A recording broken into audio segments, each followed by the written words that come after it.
Hi there, my name is Jeremiah Hunter. I'm committee chair. Hey, guys, is there a media representative here? I saw a car out there. Now, Already left. oh, you already left? See, they leave before you get the tagline in there. Just tell the truth. Okay, you have an incredible responsibility. You have an incredible responsibility to these people to make sure that what the Founding Fathers gave to you in the freedom of the press, that thing which so many of my brothers and sisters throughout the course of history in this country have bled and given their lives for, tell the truth for the people. All right, let's go.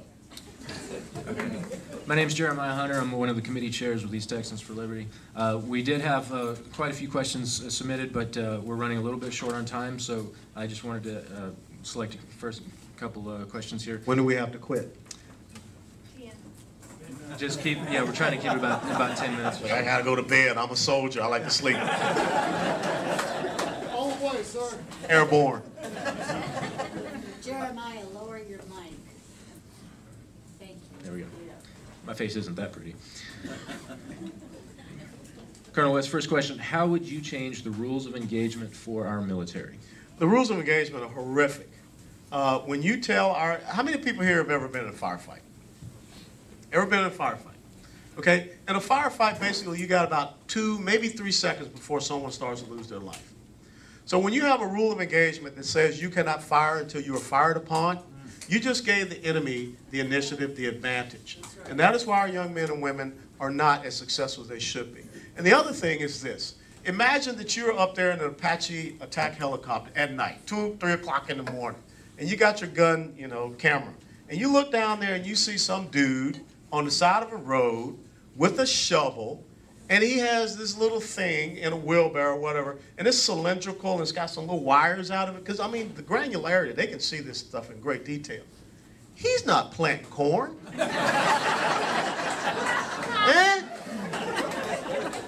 Now, it's amazing to me is that here you have someone that is truly, without a doubt, laying down an IED, and they do it at night. Okay, we did the analysis of when people can come out and lay out an IED so that they can get the first convoys to come out. Here's this Apache attack helicopter pilot has to identify this target and request for permission to engage. Can you verify the target? Yes, I can verify the target. Is there a possibility of collateral damage? There's no possibility of collateral damage. Are there any civilians in the area? Dude, it's 2 to 3, o'clock in the morning. It's just him there digging. Can you verify that again? And guess what? By then, dude's already planning. He's gone. That's right. We had Osama bin Laden dead to rights in a convoy going down Jalalabad Road, pulling out of Kabul. The request to engage him with a drone had to go all the way back to the United States Central Command headquarters in Tampa, Florida. By the time they ran it through all the traps, through all the, approvals and whatever, he was already in Pakistan. Couldn't engage him. Rules of engagement should be established so that our men and women in combat can kill the enemy, not so that the enemy can kill us. That's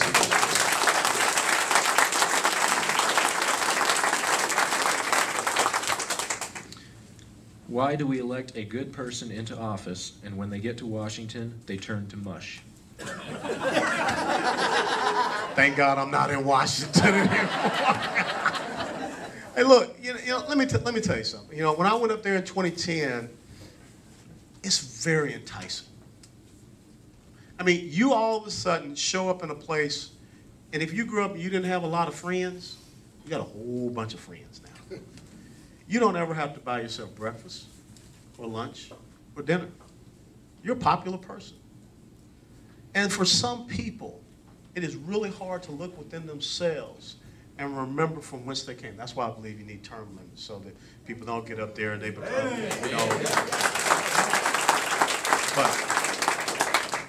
I mean, I'll never forget, a guy came to my office because, I was not going to support GE getting a contract to bid on the second engine on the F-35. I said, the contract's already been, awarded. And everyone knew that there was this retired Army Lieutenant Colonel who was going against GE. And for whatever reason, people said that West is against it. I don't want to, go against West. And so I got a visit. The guy talked to me and told me that you know, we could maybe talk about building a factory or something in your district down there in South Florida. You know, really? I said, well, let me tell you what you can build. You can build your you-know-what out in this office right now. Okay? We have got to start electing people that understand that their service is to you, the constituent, not to the lobbyists in Washington, D.C. And if they lose an election, it's no big deal about losing an election. What I was told when I was up there in Washington, D.C. as a freshman, that my #1 responsibility was to be reelected. I told them my #1 responsibility was to represent the people in the 22nd Congressional District. And look, I like Popeye's chicken, so I don't need anybody to take me downtown to buy me no steak, okay? So there was Popeye's chicken plate. I was good to go. But if you're not willing to put it on the line for the American people, then you see what happens. And I'll tell you this. This is why I firmly believe that we need more men and women who have served in the military to be up there on Capitol Hill. 40 to 45 years ago, a little over 70% of the representatives, the senators and the representatives of Congress, that served in the military. There's something about taking an oath that you will support and defend the Constitution of the United States of America against all enemies, foreign and domestic, and that you will bear true faith and allegiance to the same, and you were willing to make, as Lincoln said, the last full measure of devotion. You were willing to give your life for that oath. It means something to you. I took that oath the first time, 31 July 1982. When I took the oath, you know, later on, when I was a member of Congress, I had already taken that oath. I took that oath every time I got promoted as an officer in the Army. We need to have more people in Washington, D.C. that oath means something. Yes. Yes. That they know what it means to have skin in the Yes. game. Right. And that is why I so believe that if we had more men and women that have served this country in uniform, to include probably some, you know, Commander-in-Chief, it would make a difference in the level of commitment that you have to America and to its fundamental principles and ideas. Right. Very good. Do you plan to run again for office, and if so, what congressional district? You know, I just told y'all why I came here to Texas. You know, there's a difference between a politician and a statesman. You know, if you guys have been paying attention, there's this email campaign out there to get me to go back to Florida to run for the Senate seat there, since it seems that Marco Rubio is going to step down. And I told the Dallas Morning News person, I came to Texas to be the president and CEO of the National Center for Policy Analysis. See, politicians go looking for where they can, you know, get political office. And politicians will tell you what they think you want to hear in order that they can get in political office. A statesman is going to tell you what you need to hear, whether or not, you know, it means political office or not. And what did I tell you? Proverbs 3, 5 through 6. I don't move chess pieces in my life. There's a reason that God plucked me out of South Florida and told me to come back here to Texas and take this position. I don't know what he has in store for me, but I will be obedient to his will. I'm not here to run for a congressional seat. I'm here to continue my service to this great country.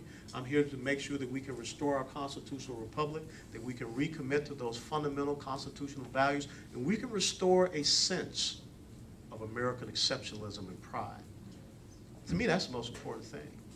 I don't need to be in a political office. Guess what? If I was in political office, I wouldn't be here tonight. Isn't God incredible?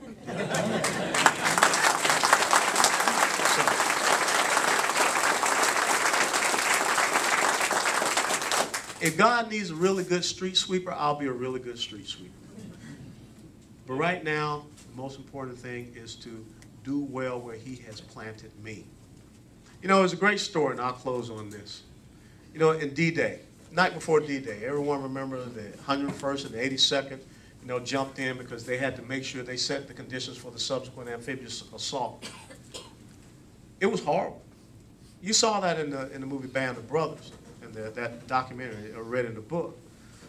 But when I was at Fort Bragg, I had a chance to meet some of those men that made that incredible jump into Normandy, St. Mary Glease. And see, the Army Air Corps pilots were so afraid of the flak that they dropped down below parachute altitude. And they were so afraid of getting shot that they didn't slow down to the right type of airspeed. And those guys were strewn out all over the place. But you know what they did? Because they were American paratroopers. Wherever their feet landed, they fought. They didn't wait and say, okay, where's the rest of my unit? They said, we're going to find the Germans and we're going to fight them. God planted my feet right here in Texas. And wherever there's tyranny, I'm going to fight it. Amen. And that's my commitment to each and every one of you. So God bless you all. And thank you for having me tonight.